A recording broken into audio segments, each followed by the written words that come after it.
So this is going to be a really fun call. We're talking about athletes and famous people and influencers that have ADHD. And the reason I chose this is because it's easy for us with ADHD to think about maybe what might be difficult or where we might struggle. And that's sometimes the feedback we get.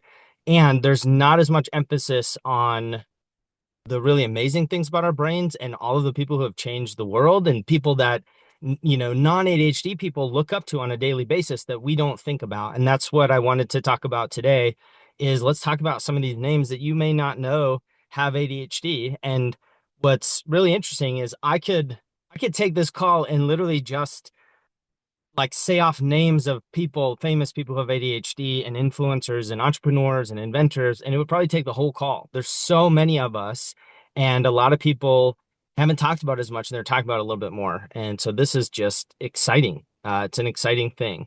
And so a lot of times with ADHD, you've probably heard this, is that it's either looked at as a disorder or a superpower, right? And if it's a disorder, that's kind of depressing and it doesn't honor what our brains do and what they're capable of. And it's a neurotype. The more and more that they find out with ADHD, what's happening is our brain chemistry is different. Parts of our brain develop differently, and there are advantages to that. So it's not a disorder, right?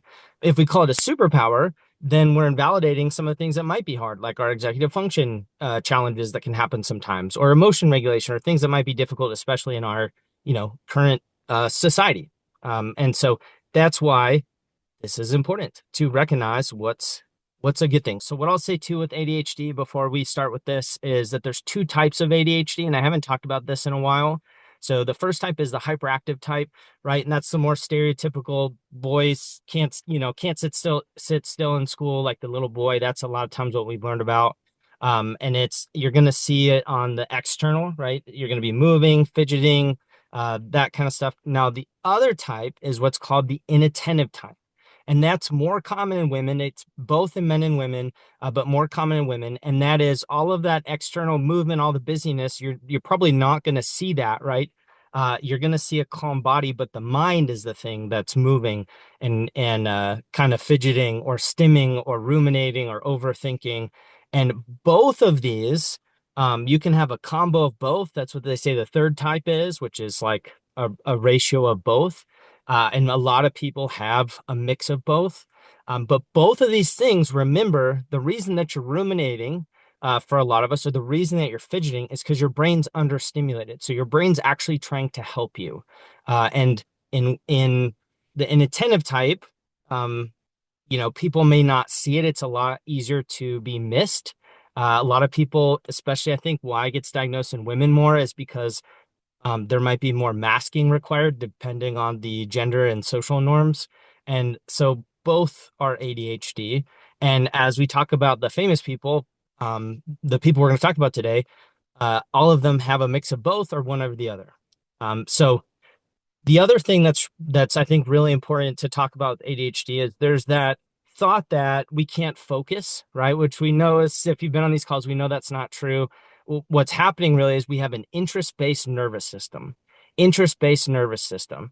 And so that's where you'd see, even if you, as a kid or you have a kid, where you see a kid has no energy to do chores, literally can't make themselves, but then can go fishing and can get up right away and do it. And I was like that with soccer. I just could not do my chores. I wanted to do them. I really did. There was, I wanted to get allowance or I wanted to avoid punishment. It was so difficult for me. But if I had a soccer game, boom, all of a sudden I had energy and I could run for an hour. And it's not that we're selfish. It's not that we don't care. We're not prioritizing. It's an interest-based nervous system. And what's happening is the dopamine is regulated differently, the norepinephrine are neurochemicals, which is the fuel to go. So if it's not interesting to us, if it's not new, if it's not challenging, if it's not a passion, right, the fuel is just not going to be given to our bodies and our brains a lot of times. And so that's an important piece. And so when we talk about famous people who have ADHD, what they're doing is they're getting in their lane. And that's the same thing we can copy as entrepreneurs and real estate agents is we need to get in our lane as much as we can, because that's when the fuel happens to go, go, go, and to do things that nobody else can do. And so a lot of times it's a misunderstood thing. And it's also this incredible, amazing asset And we're going to learn about those people today. So a couple other advantages of ADHD, we score higher on creativity levels, like off the charts, especially if we have 10 times the amount of thoughts as someone without ADHD, and that's a true thing. Our energy, we can have higher energy. We can go longer than someone else. Now we might have a more variability where we might have high energy, low energy, and if it's an interest, we have a lot of passion. Our risk tolerance is we have higher risk tolerance. That's why a lot of us are real estate agents or entrepreneurs or business owners because we can tolerate more risk. And we don't get as stressed and we don't have our dopamine spike to these crazy levels where we freak out. Non-linear thinking, empathy, we can pick up. We're more intuitive. There's so many gifts, and I'm not surprised at the list of these famous people. So, what I'm going to start out with first is athletes. So again, there's so much more than this, but these are some notable ones. So, anybody heard of Michael Phelps? So he's obviously a pretty famous swimmer. If you have not heard of him, uh, what is it? Most gold medals. I mean, it's insane. And so what I'm going to talk about is when they were diagnosed, famous quotes, just some stuff that you don't normally hear when you hear about these athletes. So Michael Phelps was diagnosed. He was 9 years old, and he had a teacher that told him he would never be successful. So he couldn't sit still in class and all he wanted to do was swim. That's all he could think about. Maybe you can relate. Has anybody been in class and you just can't focus and all you can think about is that thing you want to do, right? So swimming gave him structure. It was a interest for him. And so the what he said how ADHD helped him is he had a like stimulation. He was stimulation seeking. So the repetitive training and the movement helped him regulate. He would get hyper focused during competition for every little thing.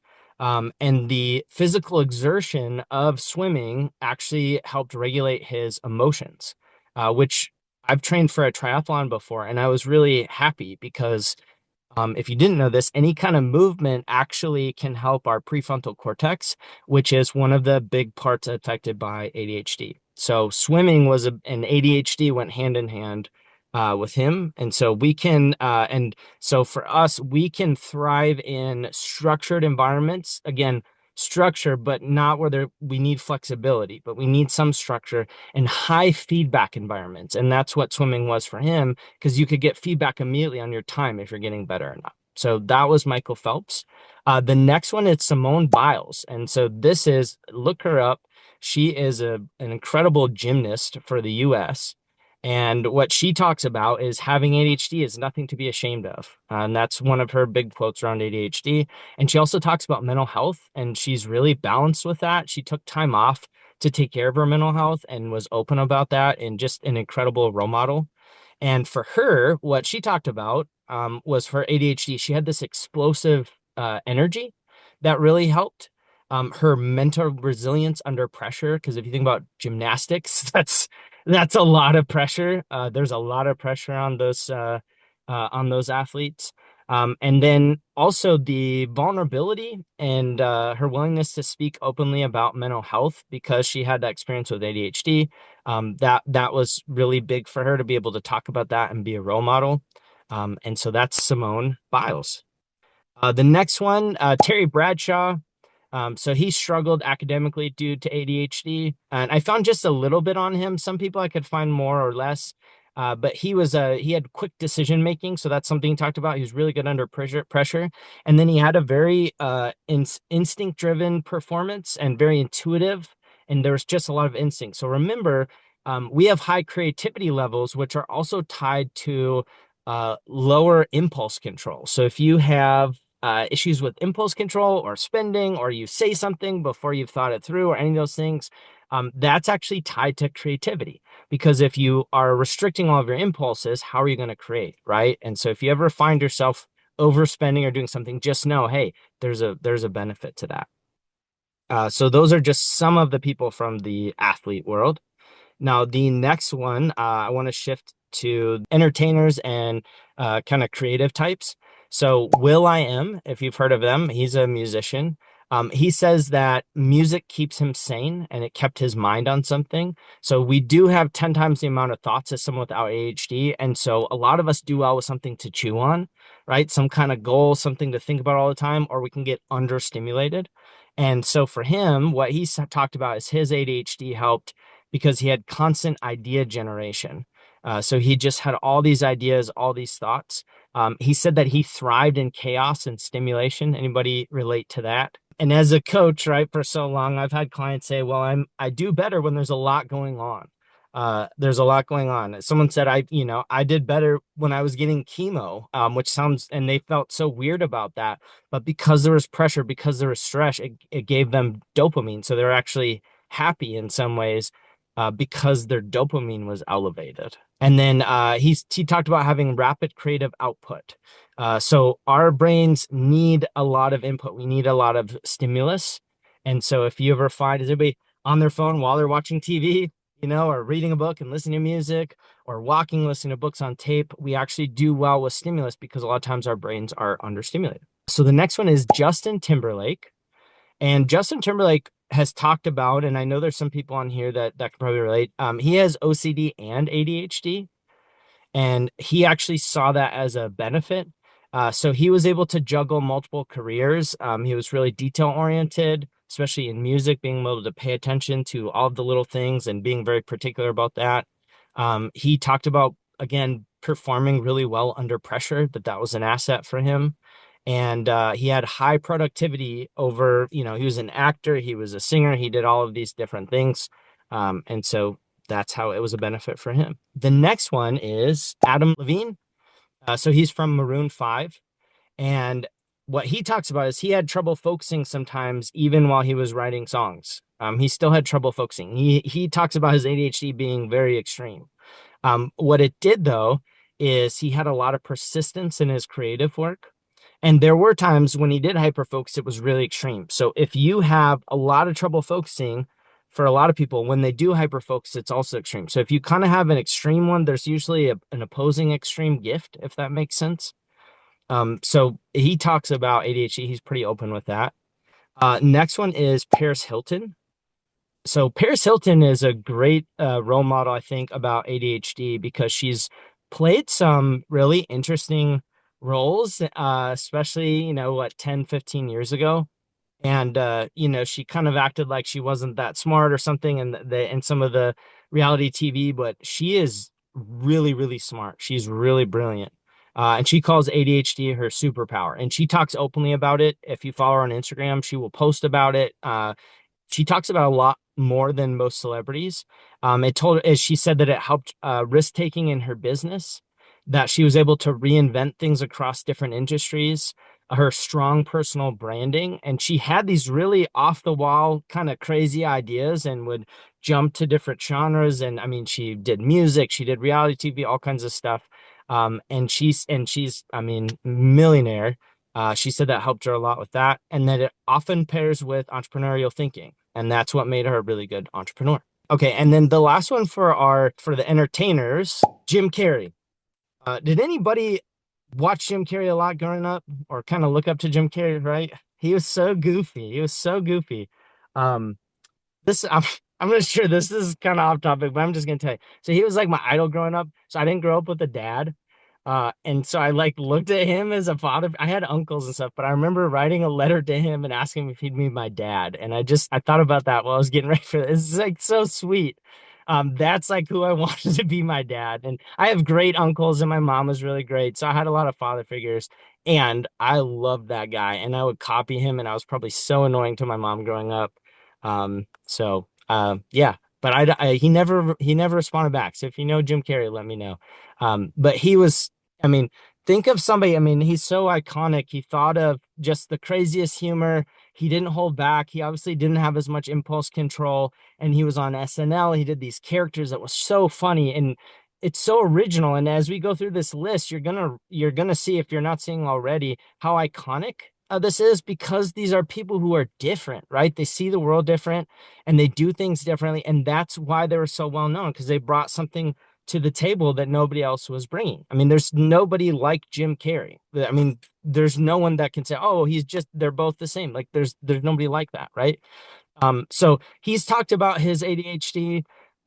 Humor was an outlet for him, especially when he didn't know how to, relate to people, or maybe he felt rejected, or humor was his way to relate. And he talks about rapid fire thinking. So we have 10 times the amount of thoughts as someone who doesn't have ADHD. So we're going to think really, really fast. We're going to process really fast. That's why there's that saying that's like, oh, squirrel, like that saying, if you've heard that, which you'll notice, I don't talk about that because I think that's a shaming word and it doesn't represent what's actually going on. And when the squirrel, topic comes in the conversation, what's actually happening is we're getting bored. Right? Whatever that stimulus is boring. So if somebody's talking to us and we jump to something else, it's because we probably processed it already.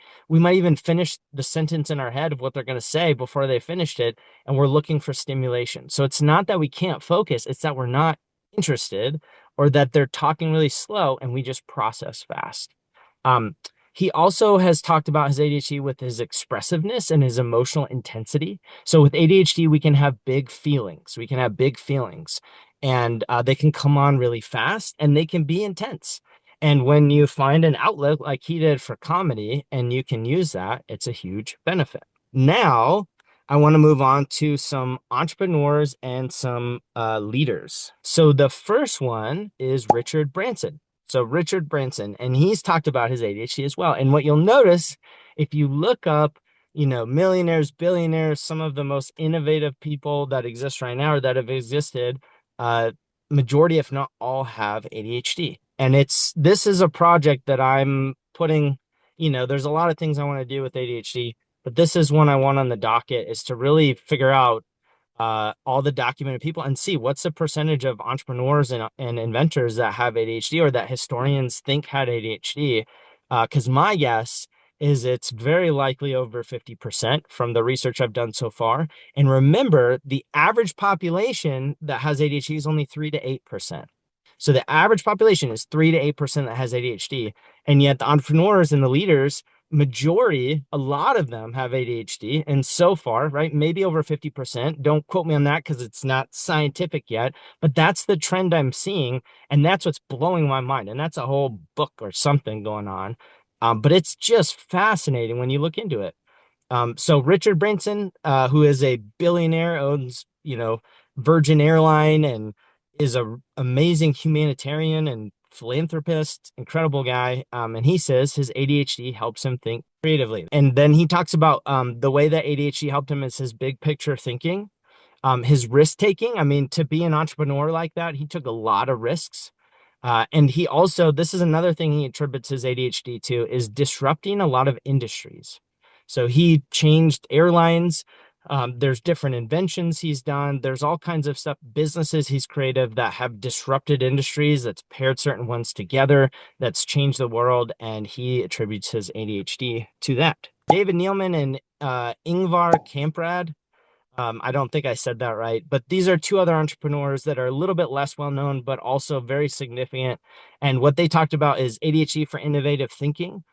They see the gaps other people miss. They have, again, this rapid idea execution. And then they talked about creative problem solving. That's another thing we're known for. And then the simplification mindset.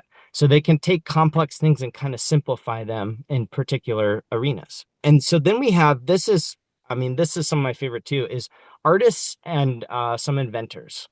And these are pretty amazing too. So the first one is Pablo Picasso. So Picasso, if you didn't know, and this is probably one of my favorite examples because he also had dyslexia as well.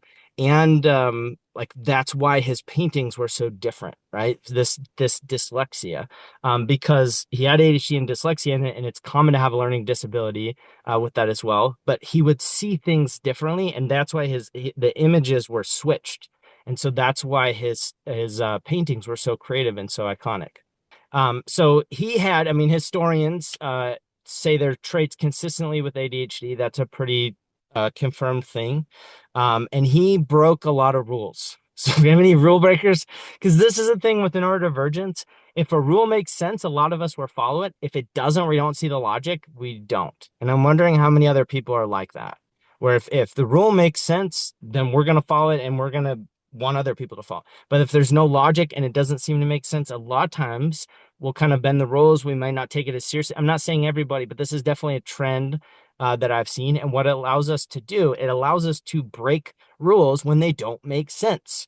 It allows us to see things, say, "Ugh, that does," instead of just being sheep and just doing everything because we're supposed to or because somebody said so.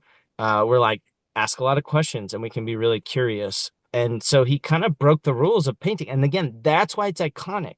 So if you feel different, which I know probably everybody hears at some point, it has at some point, if you feel different, that's a great thing because it means you see the world different, which means you're going to be able to produce things that other people won't be able to produce. You're going to be able to see things in a way that other people won't be able to. And it's this really incredible gift. So Pablo Picasso, one of the most famous painters to exist, had ADHD and a learning disability. Thomas Edison, this is another one. So Thomas Edison is who invented the light bulb. And one of my favorite quotes of his is, "I've not failed. I've just found 10,000 ways that won't work." I haven't failed. I've just found 10,000 ways that won't work. So think of being an inventor of the light bulb. It doesn't exist. And you're trying to figure it out. And I know that a lot of us can have a fear of failure.